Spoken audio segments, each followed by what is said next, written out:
Hey there, viewers. Imagine thinking no one's listening, then finding out your most private conversation's been recorded and leaked. How would you handle it? Drop your thoughts in the comments, because today Diddy's confidential talk with his lawyer just got exposed, and what he said has everyone shocked. Let's get into it. Chapter 1. The Vanishing Conversation. I don't remember when the air got heavy around here. Maybe it's always been like that and I just started noticing it more. Brooklyn MDC's always had its share of noise, metal doors clinking shut, muffled arguments from the cells, radios crackling nonsense. But lately, it feels like even the silence carries weight. Like everyone's holding their breath, waiting for something they don't want to see happen. A week back, new directives came down, real serious ones. No unauthorized surveillance, no loitering in the hallways, no chit-chat near certain inmates' blocks. Staff briefings got tense, officers eyeing each other across the room like maybe one of us already broke one of those rules and just hadn't been caught yet. They didn't spell it out, but everyone knew who it was about. Him, Diddy. Not many folks in here pulling private visits with lawyers as often as him. Not in those special side rooms neither. Usually it's the glass booths, the ones with the little phones and the guards watching from behind the desk. But his meetings, always tucked away down one of the unmonitored corridors, doors shut tight. Nothing but a maintenance guy called in to clean up after. Me? I try not to get involved more than I gotta. Do my rounds, stay out of the drama, but sometimes this place won't let you stay invisible. It was late. One of those shifts where time feels thick and slow, like the night ain't ever gonna let up. I'd done my rounds, checked cells, nothing out of place, but down by that side room, Diddy's room, some of us were calling it, I noticed something off. Door wasn't shut all the way, little crack in it like someone left in a hurry. I stood there a second listening, nothing but the faint hum of the building, a flicker from the overhead light. Thought maybe the maintenance guy forgot to lock up after wiping the place down. Not unheard of, but then my eye caught something on the floor, just under the table inside. A little black recorder, not the kind we use officially, looked personal, cheap even. Somebody must have dropped it. Probably the cleaner, I figured. He's usually in and out, carrying all kinds of junk. I should have just picked it up and tossed it in the lost and found like any other night. But curiosity, man, it's a dangerous thing when you're stuck between concrete walls too long. I glanced over my shoulder, hallway empty, then stepped inside and grabbed it. At first I was just turning it over in my hand, nothing fancy, cheap buttons, little scratched screen, but the red light was blinking, still recording. My gut twisted a little. I knew what the directive said, no recordings, no funny business, but hell, it was already running. What harm would it be just to listen a second? I pressed play. The sound was scratchy at first, some shuffling, a chair scraping back, and then his voice, low but sharp, slicing through the static. I told you this needs to be handled quietly. You said you had it under control. I froze. It wasn't the polished, calm voice you'd expect from a guy who built an empire. It sounded tight, almost panicked. There was a pause, then another voice, his lawyer, I guessed, but too soft to make out the words. Whatever he was saying, it wasn't calming Diddy down. Names are getting out. Diddy snapped. You understand me? There's someone inside feeding them. I need that stopped before it reaches court. My fingers curled around the recorder. It felt like it weighed 100 pounds all of a sudden. Another pause, more low murmurs, then Diddy again, voice dropping lower, almost like he thought the walls themselves might be listening. If they freeze the accounts before we move, it's over. Offshore, now, no more waiting. And get me confirmation on who's talking. I want names. I swallowed hard. The air felt thick in that little room, like his words had seeped into the concrete, clinging to everything. I stopped the tape. My heart was beating faster than I liked. I stood there a minute, thinking. Protocol said I should hand it over. Bag it, tag it, file the report. Easy. But something about the way his voice sounded, desperate, cornered, set off alarm bells in my head. This wasn't the usual prison gossip. This was something different. I slid the recorder into my pocket and stepped back into the hallway. Door clicked shut behind me, and I stood there, listening again. Nothing but the usual hum of distant footsteps, someone coughing down the corridor. I made my way back to the break room, head spinning. Every guard in here knows not to get tangled in inmate business, especially with high-profile cases. Keep your nose clean, stay invisible, collect your paycheck. But now I had this thing burning a hole in my pocket. I thought about turning it in. Could be the safest option. But something told me once that tape landed on the desk upstairs, it wouldn't just disappear into evidence. It had set off a whole chain of things that might come back on me. I thought about erasing it. No harm, no foul, pretend I never found it. But then, there was a third option I couldn't shake. What if I kept it, just for now, just to see where it might lead? People forget. Working here, you see all the cracks in the system. You see who really runs things. Sometimes it's not the ones wearing the uniforms or sitting in the courtrooms. Sometimes it's the ones locked behind these walls, pulling strings no one talks about. And this tape, it's like one of those strings. I sat there a long time, the recorder in my hand, turning it over, replaying his words in my head. They were inside already, watching me from both sides. I didn't know who he meant, didn't know if he was paranoid or if he was right. All I knew was tonight I'd heard something I wasn't supposed to, and now I had to figure out whether that made me a liability or an opportunity. By the time my shift ended, the weight of it still sat heavy in my pocket.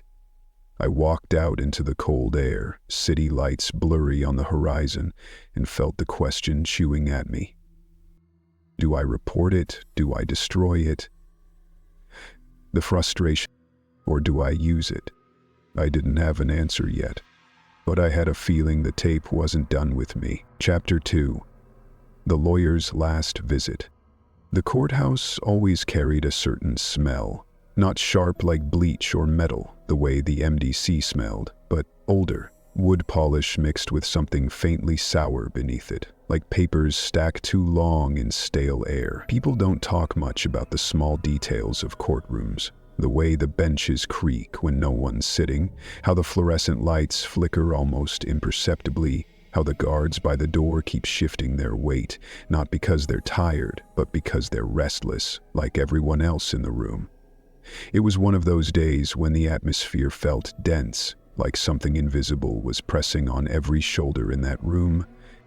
Diddy sat at the defense table, slumped further into his seat than most expected. Gone was the carefully composed figure people used to talk about. Now his face looked heavier, grayer, like whatever had kept him running sharp all these years had started to crack under the weight. His beard had filled in patchy, streaked with more white than black, and while the photographers weren't allowed in here, everyone who'd glanced his way noted the same thing afterward.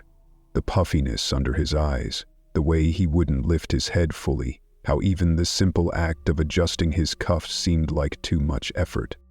There were whispers, always whispers, court staff walking past, trading quiet comments behind their hands, legal aides sliding glances at each other, wondering if today would be the day something big dropped. The ones who'd worked enough high-profile cases could feel when a shift was coming.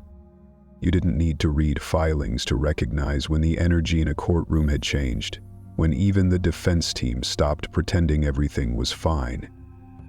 That particular day, after the judge had adjourned the session and most of the suits began filing out, a few people lingered. Not the public faces, not the media people or distant relatives sitting stiff in the back. No, the ones who stayed behind were the courthouse staff, who'd seen enough to know better, and a few quiet legal aides hanging back near the wall, pretending they were still packing up papers when really they were listening. Diddy's defense attorney, his most recent one at least, stood by the table longer than necessary, his face drawn tight. His tie had come slightly askew, a thin sheen of sweat glinting at his hairline. He kept glancing toward the back doors, as if expecting someone to walk in uninvited, someone they hadn't accounted for. People noticed small things like that. The way he kept touching his sleeve, checking his watch, like time itself was slipping.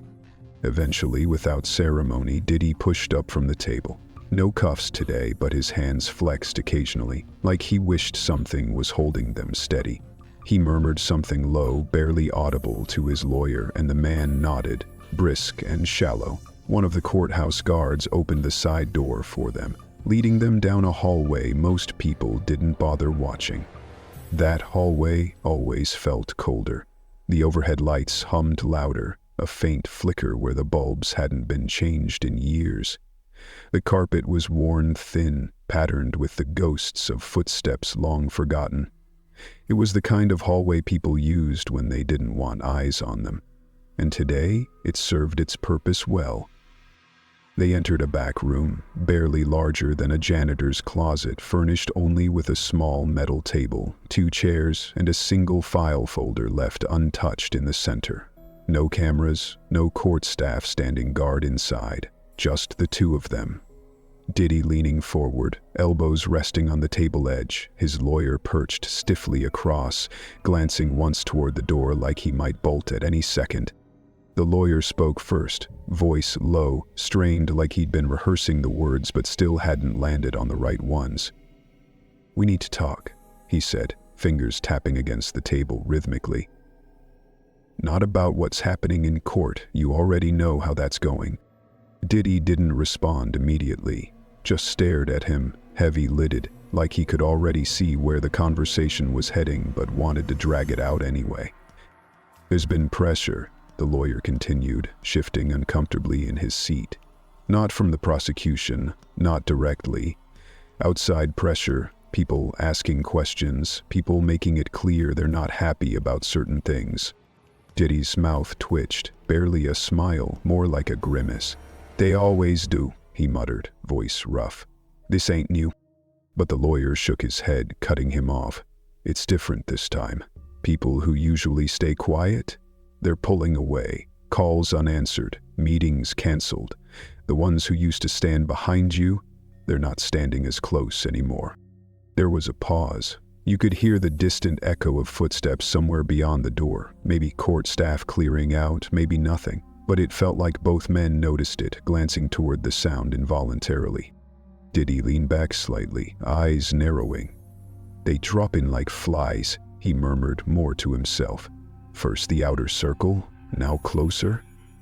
His lawyer didn't deny it. Instead, he rubbed a hand over his mouth, eyes darting to the door once more.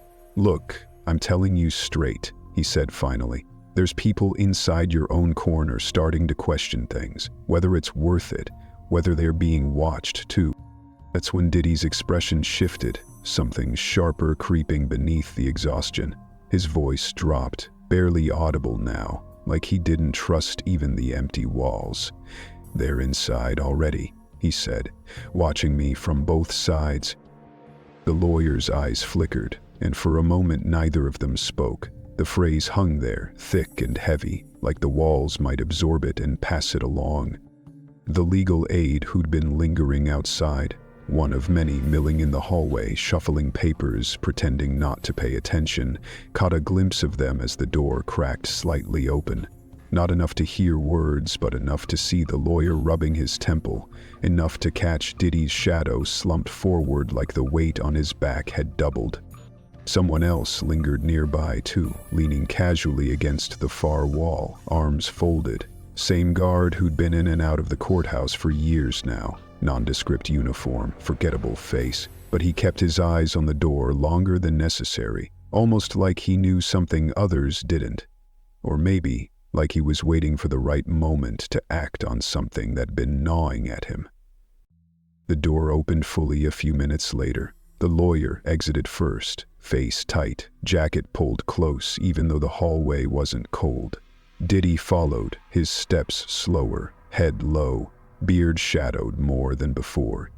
He didn't speak to anyone as he passed, eyes fixed on the floor like he'd stopped seeing the people around him. Staff whispered after them once they were gone, voices low. No one needed to say much. It was obvious. Something had shifted behind that door. Something that couldn't be smoothed over with polished statements or legal maneuvering. People noticed. People always notice, even when they pretend not to. And somewhere down the hall, out of sight, that guard who'd been standing near the wall quietly slipped away, hand brushing against his pocket as he walked. Whatever he'd heard, whatever he carried, stayed with him as he disappeared into the corners of the courthouse, unnoticed. Chapter 3, The Recorder's Content. I should have left it alone. Should have dropped that little recorder right into the evidence box the second I stepped off my shift, filled out the paperwork, and let it become someone else's problem. That would have been the smart move. Clean hands, no questions. No weight pressing on my chest every time I slipped it out to listen, making sure no one was around. But smart ain't always how things go around here. Curiosity's like rust. It creeps in slow, eats at you bit by bit till you realize it's too late to stop it. I waited till I was back in my apartment. Place isn't much. 2 rooms, linoleum floor cracked in places, old fridge humming louder than it should. I locked the door behind me, drew the blinds, double-checked the deadbolt. Paranoia? Maybe. But after spending 12 hours a day surrounded by concrete walls and people who'd sell their own family for a favor, you get used to second-guessing everything. The recorder felt small in my hand, cheap plastic edges pressing into my palm. It had been tucked in my pocket all night, like a live wire buzzing against my side. I stared at it for a long moment, thumb hovering over the play button. Part of me wondered if I should have just snapped the thing in half, flushed the pieces, pretended I never saw it. But that part wasn't strong enough. I clicked play.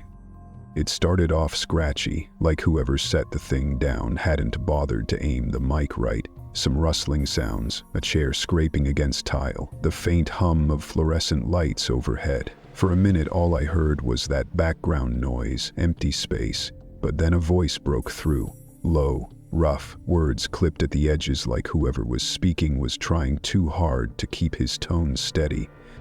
It was him, no mistaking it. You said you had it under control. Silence followed.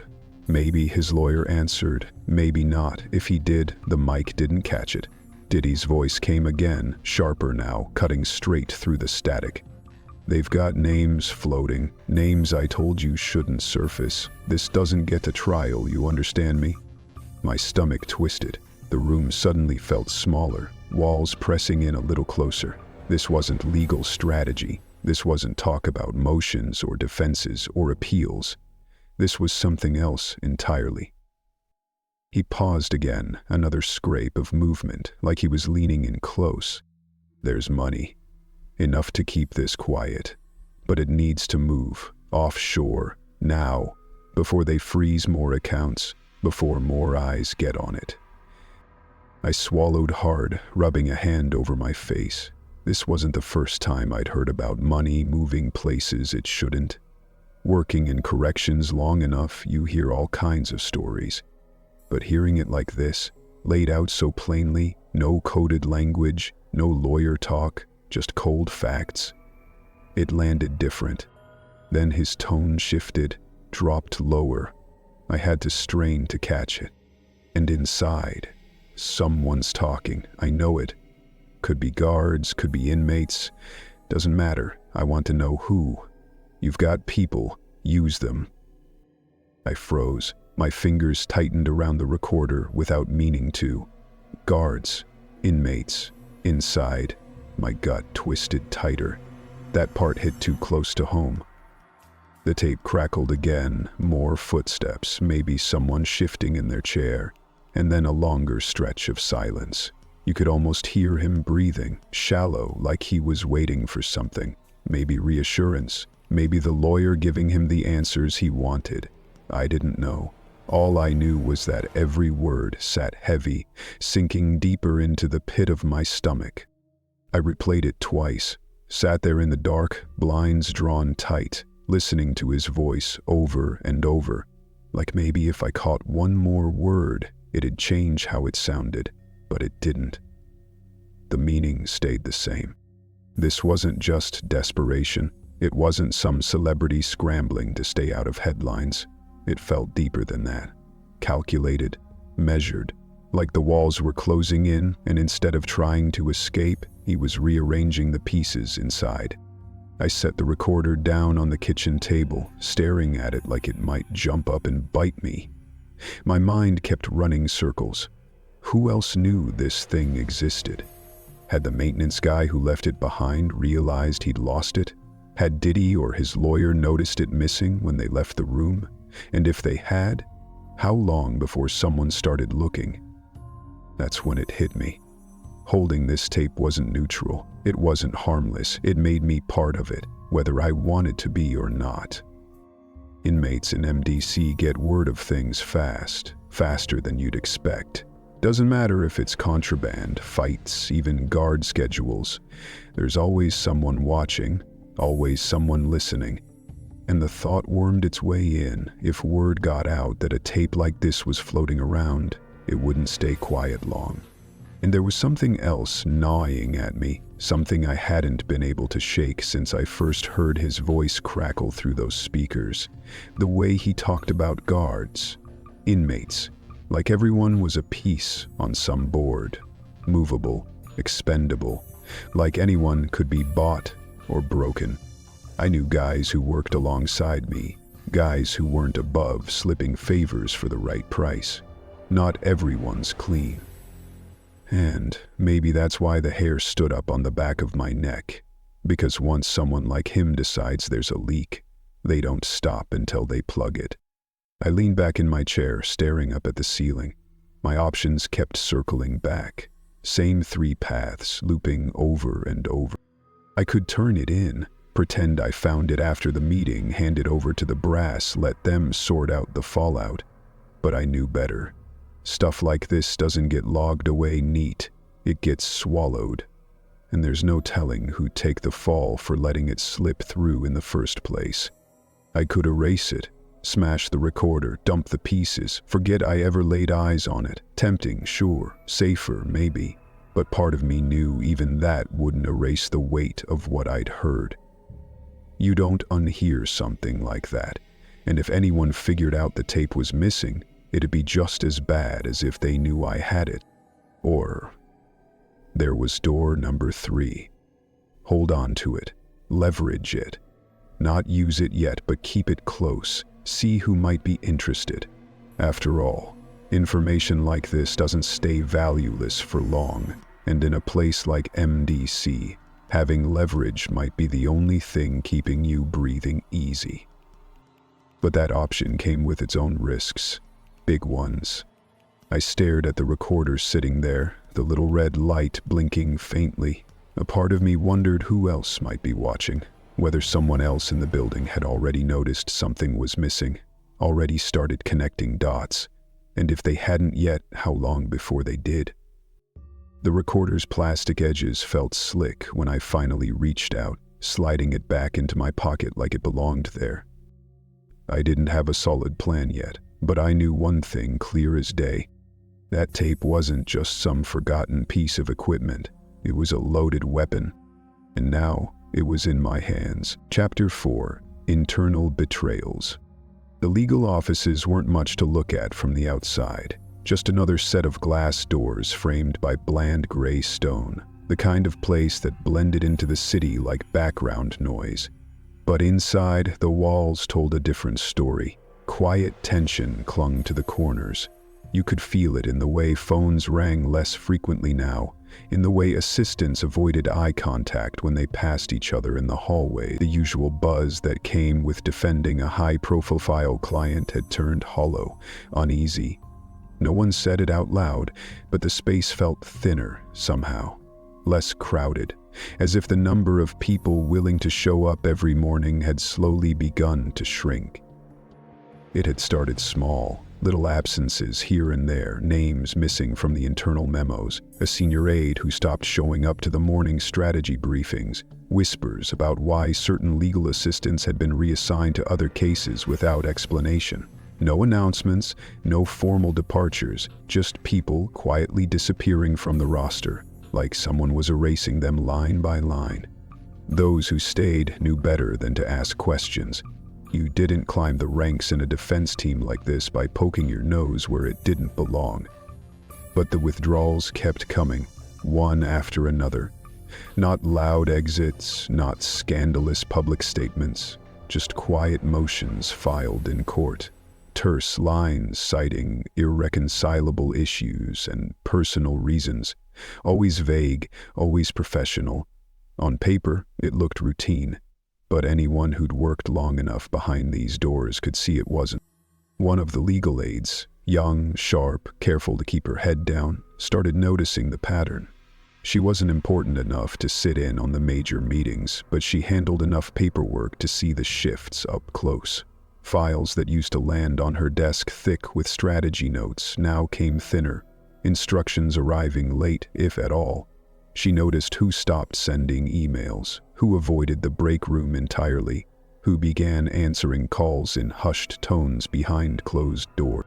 At first, she chalked it up to pressure. High-profile cases bring stress, and not everyone handles it the same way. But the deeper it went, the more the edges frayed. She heard bits of conversation floating down the hall, words clipped and tense, people mentioning meetings outside office hours. Names she didn't recognize being dropped in guarded tones. Some began suggesting, carefully, always carefully, that maybe not everyone left was pulling in the same direction. It didn't take much to set the rumor mill spinning. One overheard comment about someone getting cold feet. Another about how one attorney had been seen walking into a building known to house certain federal offices. Not the kind of place you visit casually. There were no official statements, no evidence, just murmurs growing louder behind locked doors, the kind of talk that couldn't be confirmed but refused to die down. One afternoon, as she was gathering loose files from an unused conference room, she lingered longer than she should have. Two voices carried through the cracked door. Senior members of the defense team, speaking low, too focused to notice someone listening. He's not showing up to the next strategy session, says there's been outside pressure. Same as the last one. Jesus, this is starting to look like a house of cards. Could be worse. Word is, one of them's been having meetings across the street. A long pause followed. Nothing explicit, no names mentioned, but it was enough. She backed away before they caught her standing there, heart pounding harder than she liked. The words stuck with her long after. Meetings across the street. She knew what building sat across the way. Everyone did. Rumors, yes, but the thing about rumors is, they only need a sliver of truth to catch fire. Meanwhile, back at MDC, the unease filtering through the legal team didn't stay contained. Word travels fast in places like that, faster than anyone wants to admit. It's not the official channels that leak. It's the whispered conversations in courthouse hallways, the assistants chatting at copy machines, the guards who overhear one too many conversations as they escort legal teams in and out. By the time it reached Diddy's ears, the details had blurred and twisted as they always do, but the message came through clear enough. People were flipping. Someone, maybe more than one, had started having conversations without his blessing. And worse, some of those conversations weren't just with reporters or rival attorneys. They were happening behind closed doors, in places where federal deals get brokered, where silence has a price tag and loyalty becomes negotiable. He didn't react outwardly, not right away, but those closest to him, what was left of the circle, noticed the shift. He stopped sleeping well, pacing longer during meetings, growing sharper, more irritable. Every conversation was laced with suspicion. Every glance over his shoulder seemed to linger longer. He called for another legal visit almost immediately, insisted it be handled differently this time. No glass booth, No standard visitor protocols. He wanted it private, completely off the record. His remaining attorney, one of the few who hadn't yet distanced themselves, reluctantly arranged it. The paperwork was filed, the meeting scheduled late in the day when fewer eyes would be watching. No court stenographers, no guards stationed close enough to overhear. Just 2 chairs in a back room that didn't see much use. But even as the logistics were handled, something about the request made people nervous. Staff shuffled papers faster, avoiding eye contact. Security cleared the hallway twice as thoroughly as usual. No one wanted to be the one responsible if something went sideways. The day of the meeting, MDC felt different. Tense in a way you couldn't quite pin down, like the walls themselves knew something was off. Diddy arrived at the room without speaking, his face set, beard grown thicker, streaks of gray threading through the black. His posture had stiffened, shoulders squared, eyes sharper than they'd been in weeks. He didn't sit right away, just stood near the door, glancing at the single overhead light like he could hear it humming. His lawyer took his usual place, flipping open a folder without really looking at the contents. "Who's talking?" Diddy asked flatly. The attorney didn't answer immediately, cleared his throat, adjusted his sleeves, stared down at the blank sheet inside the folder like it might offer an escape route. "I need names," Diddy pressed, voice low, controlled. "Someone's leaking. Someone inside." The lawyer shifted, casting a glance toward the door even though they'd already checked it twice. "You know how this works," he said finally. "People get nervous. People start thinking about their own necks.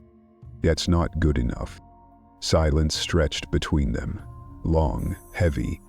Diddy's fingers drummed once against the table, then stopped. "Tell me if it's someone close," he said. "I don't care who it is. I need to know." His attorney didn't meet his eyes, didn't offer reassurances. The absence of denial hung louder than words. Somewhere down the hall, a guard passed by without stopping. The faintest shuffle of boots echoed, but no one paid it mind. Everyone was too focused on what wasn't being said.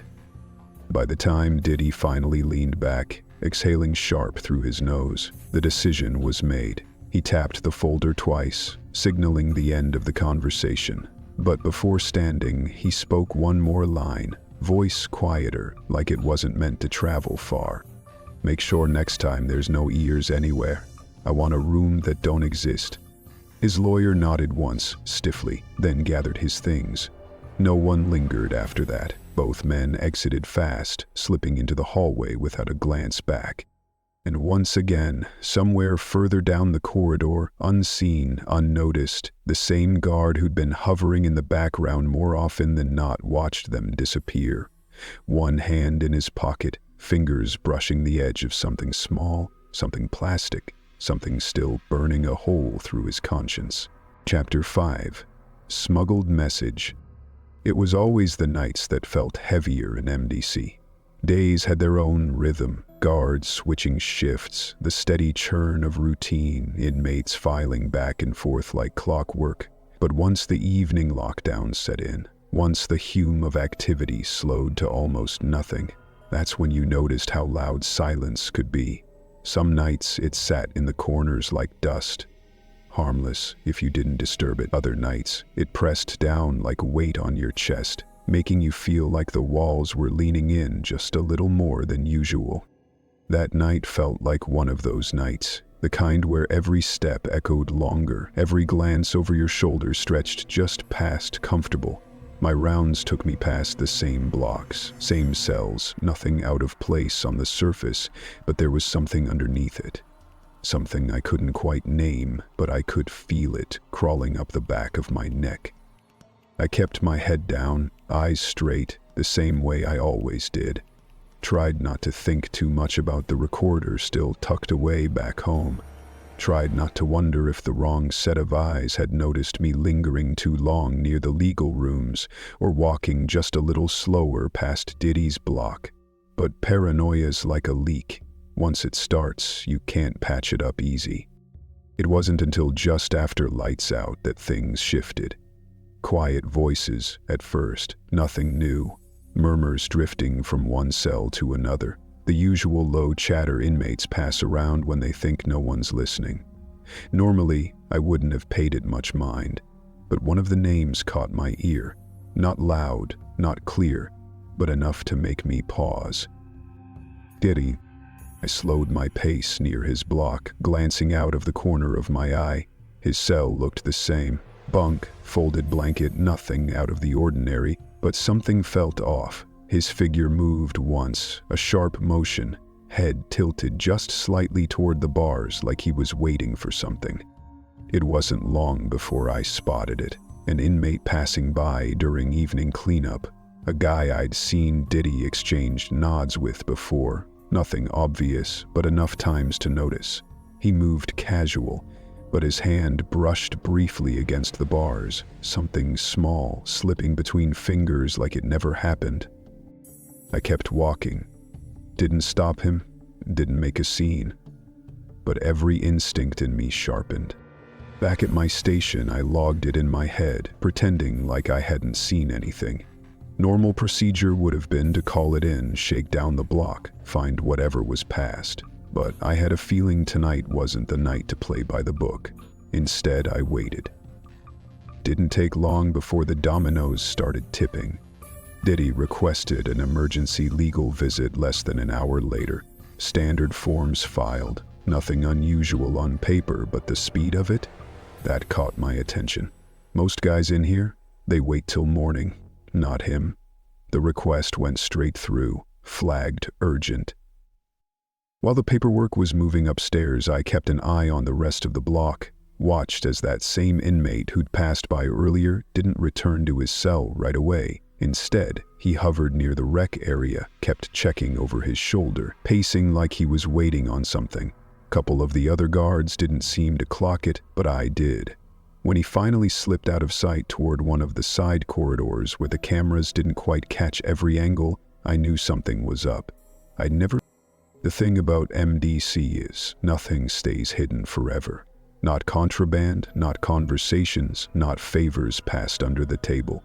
You learn to read the patterns, and tonight, every move felt like it was circling the same point.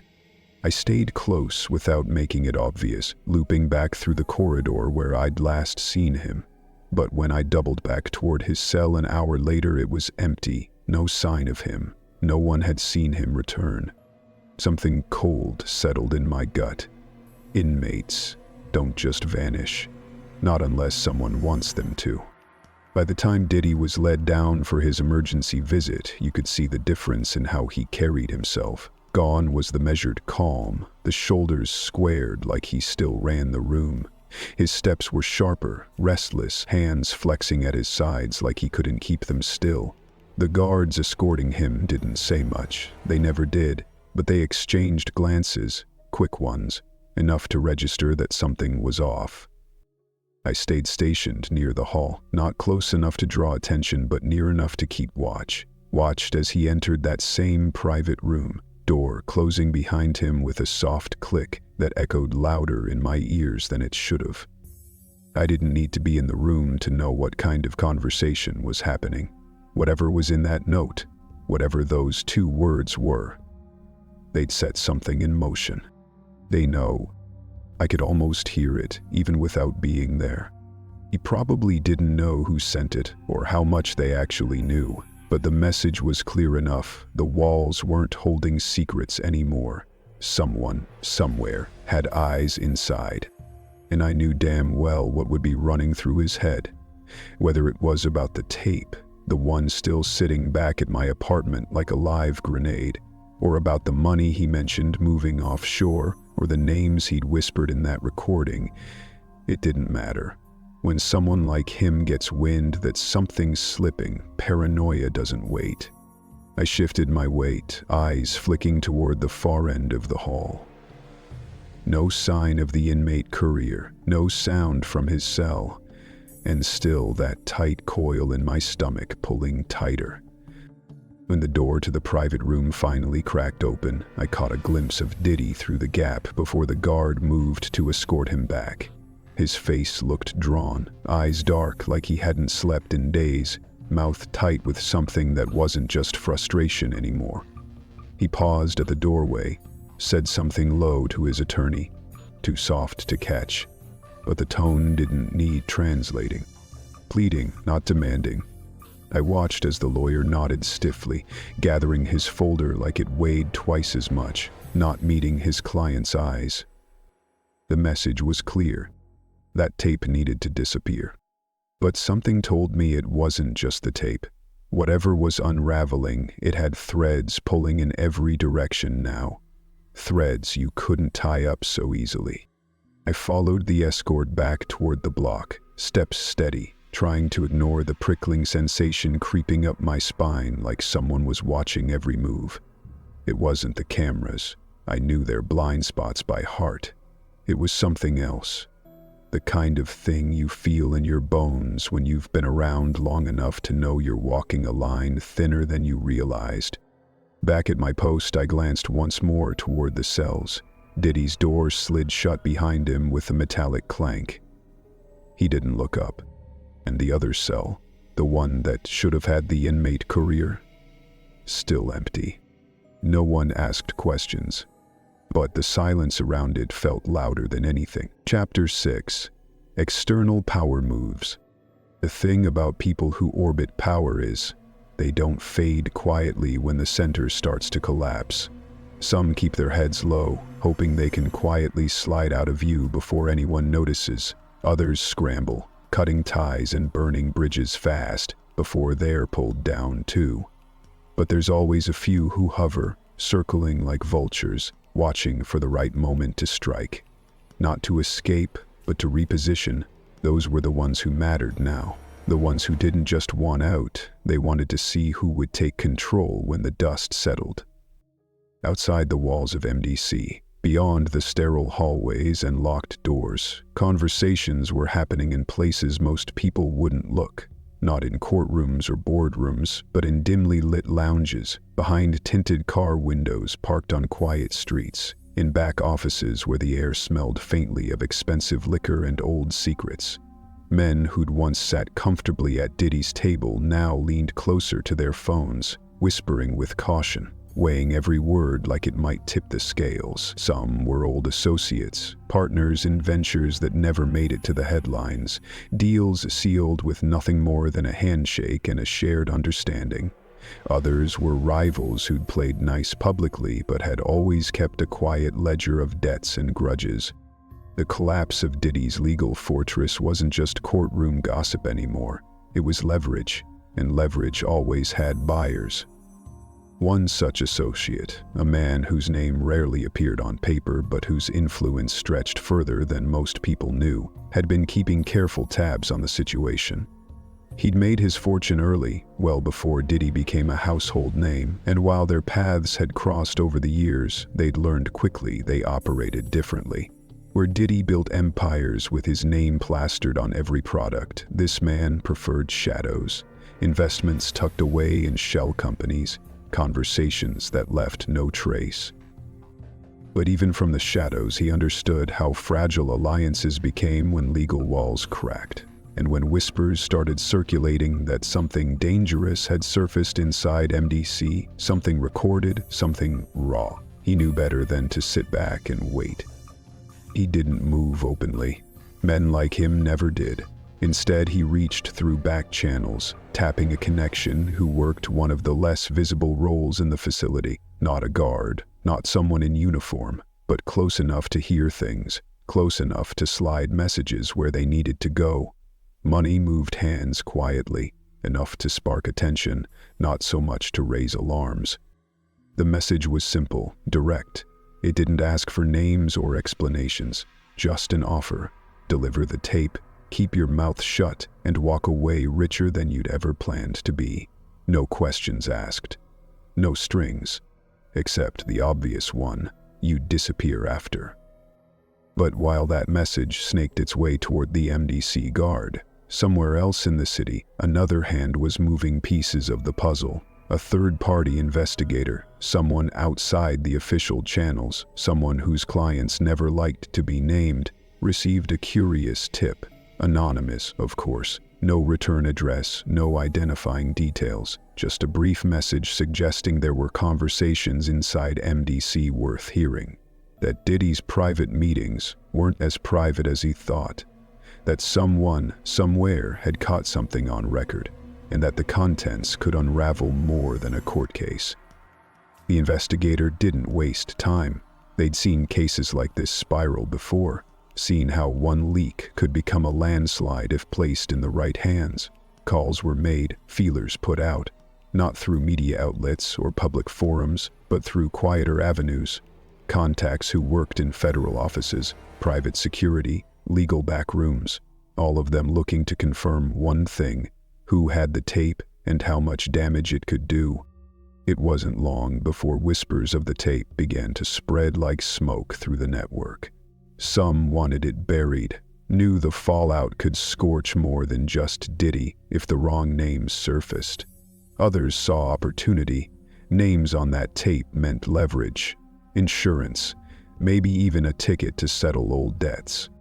Back inside MDC, the guard who'd been carrying that recorder like it weighed a ton felt the shift creeping in. It wasn't anything obvious at first, just the way certain conversations stopped when he walked past, how some of the other guards gave him second glances, how inmates who normally kept their heads down started eyeing him longer than usual.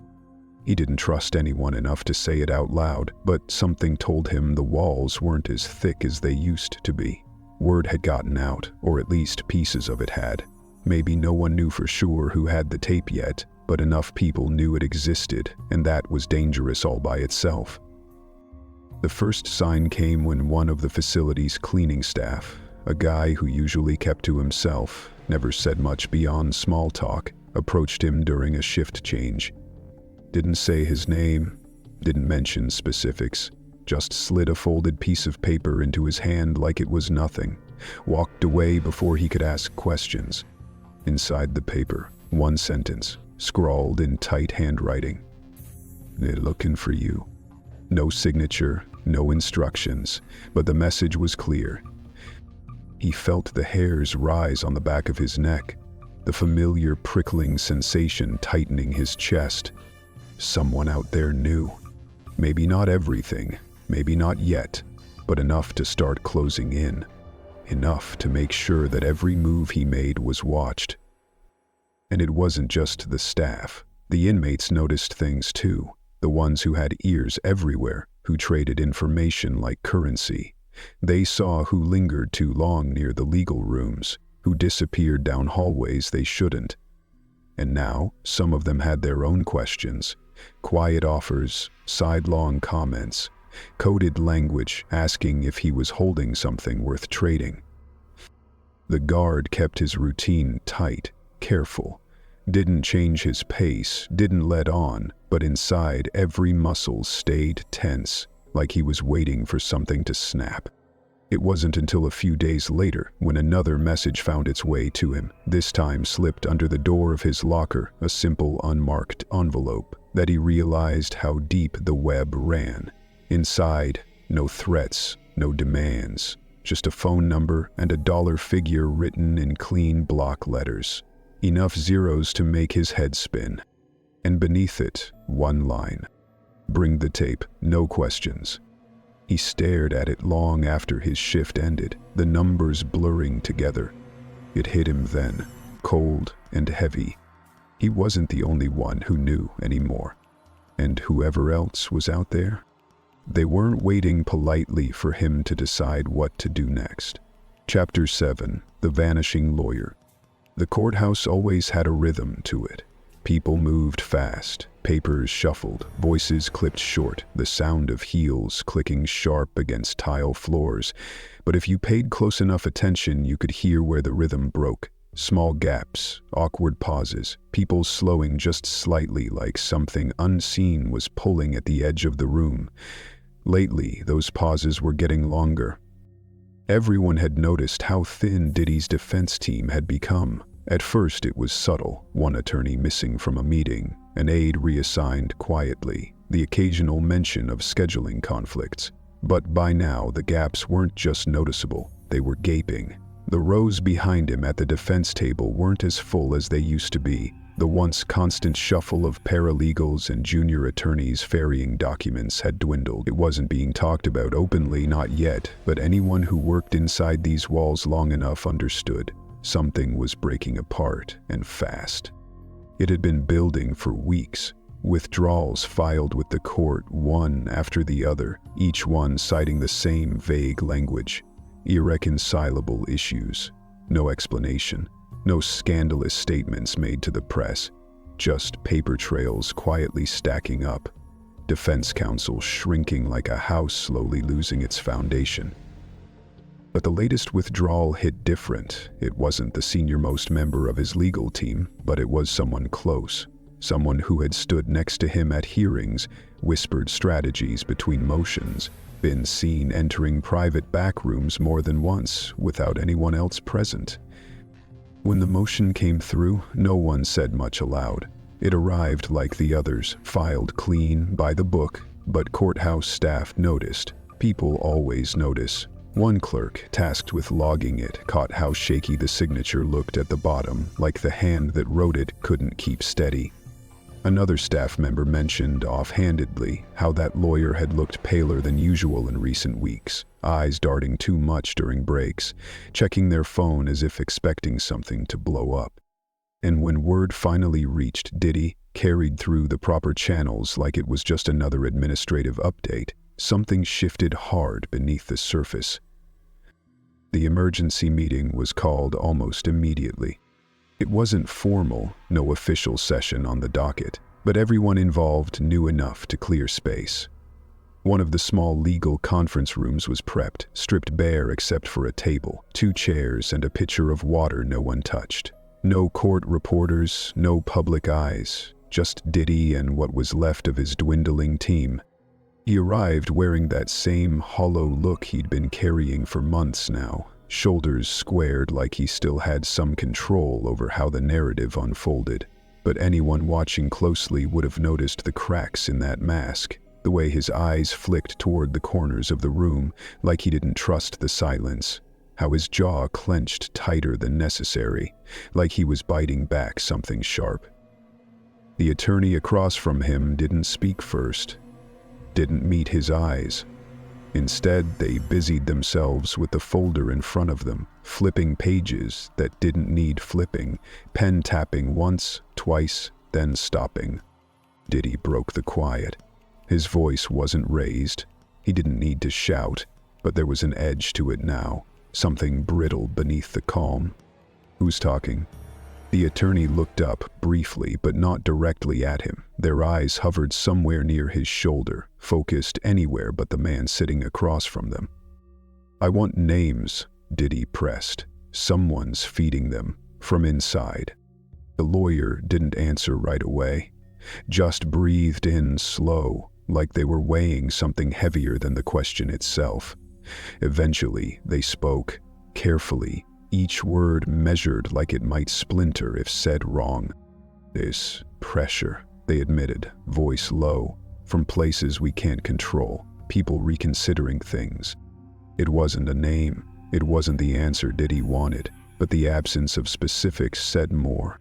The silence that followed was thick, the kind that stretched too long, pulled tight at the edges of the room.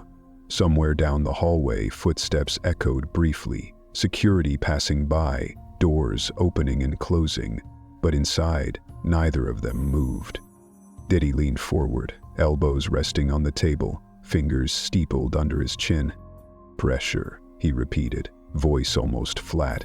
"You telling me it's coming from outside?" No reply, but the way the attorney shifted in their chair, glancing once toward the door, made the answer clear enough. He sat back, eyes narrowing like he was trying to see through the walls, like maybe the answer wasn't in the room at all, but floating just beyond reach, invisible hands pulling strings from places no one dared name aloud. For a long time, neither spoke. The meeting dragged on like that. Questions asked, half answers given, papers shuffled pointlessly, until finally, without much ceremony, Diddy stood, signaling the conversation's end without another word. The attorney lingered behind a moment longer, gathering their folders slowly, not in any rush to leave, and when they did finally step out, something small was left behind on the edge of the table. An envelope, unmarked, no address, no name. No one noticed at first. Not until one of the courthouse security officers, stationed further down the hall, glanced back toward the conference room and spotted the lawyer leaving early. No eye contact, no casual goodbye, just a quick exit, shoulders hunched tight, footsteps faster than usual. The officer made a mental note. In places like this, you learn to clock behavior shifts better than any paperwork. When Diddy returned to the room later, after everyone else had cleared out, he saw the envelope sitting there. He didn't open it immediately, just stood there a moment, staring at the empty chair across from him. It felt heavier than it should have. Eventually, he reached out, flipping open the flap. Inside, a single piece of paper, no more than a sentence written in block letters. Watch who you trust inside. No signature, no explanation, just that. He sat back, eyes lingering on the chair, the table, the room that suddenly felt too quiet. The walls were closing in, and for the first time, it felt like he didn't know where the cracks would appear next. Chapter 8. The Leak. The decision wasn't made in one moment. It was more like something that had been creeping toward him for days, maybe weeks, slow and steady, chipping away bit by bit. Every glance over his shoulder, every offhanded comment, every envelope slipped under a door or sideways glance from a guard who suddenly stopped making eye contact. By the time he sat down alone, lights dimmed low in the back room of his apartment, the recorder laid out in front of him. It didn't feel like he had a choice at all. The tape hadn't stopped weighing on him since the night he found it. Every shift at MDC had become heavier. Every step through the corridors felt like someone else's shadow was just out of view. The whispers moved faster now, not outright accusations, but enough side glances, enough muttered words to make it clear the walls weren't keeping secrets anymore. Someone out there knew something, and whoever it was, they weren't waiting quietly. He made the copy in silence. No music playing, no distractions, just the low hum of the recorder spitting out its contents into another machine. Diddy's voice played through the speakers again, sharp and low, the same clipped demands, the same panic folded tight between the words. Listening to it one more time only reinforced the knot that had been sitting in his chest. The names, the accounts, the mention of people inside feeding information, the sheer desperation masked under control.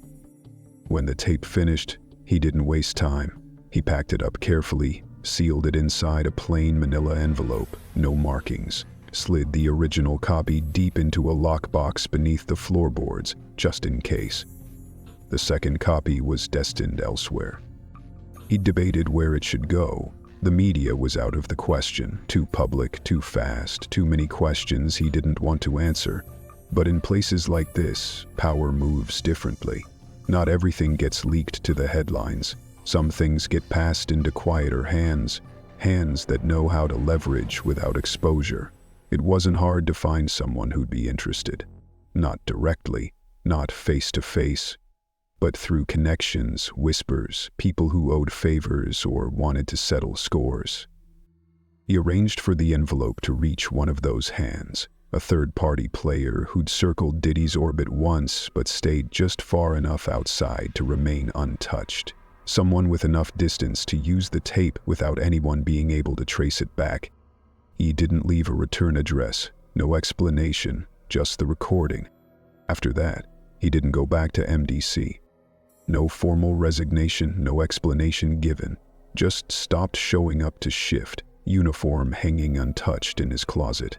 He knew how this would look. Knew someone would notice, fast. But at that point, it didn't matter. The tape was out. His part was done. It didn't take long for word to spread. Inside the prison, there's no such thing as true silence. Even when the doors are locked, even when no one speaks, things move. Rumors travel faster than paperwork. In the absence of one familiar face, a guard who had been a fixture long enough to fade into the background set off questions almost immediately. The inmates noticed first. Whispers floated between cells. Someone asking where the usual patrol had gone. Someone else mentioning they hadn't seen him in days. Guards swapped stories in low tones. One speculating that he'd taken leave, another suggesting something more serious. No one said the word out loud, but it hovered between them anyway. Gone. And not just gone, disappeared. It didn't take long before the information reached Diddy's ears. In places like this, he didn't need formal channels to get the message. All it took was one inmate passing a quiet word down the line, one guard failing to show up where expected. The pieces clicked into place fast. At first, no reaction. On the outside, he carried himself the same stiff posture, same measured glances. But those who'd been around him long enough could see the difference. The way he started pacing more at night. The way he began questioning every visitor, every face, every movement in the halls. He didn't ask for another emergency meeting immediately. Not at first. He spent days after the guard's disappearance, circling, waiting, watching. Like maybe if he stayed still long enough, the pieces would settle back into place. But they didn't. When the message finally came, confirmation that a copy of his conversation existed outside the prison walls, it didn't come directly. It came as a whisper, relayed through a chain of people, names he no longer trusted. The details were vague, no mention of who had it now, no mention of where it had landed, just a simple, sharp truth. The tape was out, and he wasn't holding the reins anymore. By the time he called for another legal visit, what was left of his defense team moved carefully. They came slower now, fewer in number, their meetings shorter, conversations tighter. You could feel the cracks widening. No one sat too close. No one spoke more than they had to. When Diddy entered the legal conference room that day, everything about him looked heavier. The physical toll had been creeping in for months, but now it seemed undeniable. His face had thinned, hollowed out under the weight of sleepless nights. His beard, once trimmed sharp, had grown in wiry and gray, streaked through like threads of something unraveling. His eyes, dark, restless, didn't settle long on anyone. Instead, they flicked from corner to corner, like he expected the walls themselves to speak. He sat down across from his remaining attorney, shoulders hunched, breathing shallow. No preamble, no small talk. "I need to know," he said, voice rough. "Who has it?" The attorney shifted, papers untouched in front of them. They didn't have an answer. Or maybe they did, but the words wouldn't come. "I need that tape gone," Diddy continued, fingers tapping once against the table, a restless tick. "Whatever it takes." The lawyer hesitated, glanced toward the door, then back at the folder, as if the answer might be hiding somewhere inside. For the first time, there was no strategy left to offer, no legal maneuver sharp enough to pull the pieces back together. The game had moved beyond the courtroom. Diddy's hands curled into fists once, then relaxed. His posture sagged slightly, the weight visible now, like every thread he'd spent years tying tight had started to fray. No reassurance came. Eventually, the lawyer gathered their things, quietly, carefully, leaving Diddy alone at the table. The door clicked shut behind them, and for a long time, Diddy didn't move. Somewhere outside, beyond the prison walls, the envelope landed in the hands of an associate whose name would never appear in public records. They slid the tape out carefully, eyes narrowing as they listened to the contents. The story wasn't over. But whatever came next, Diddy wouldn't be the one writing it.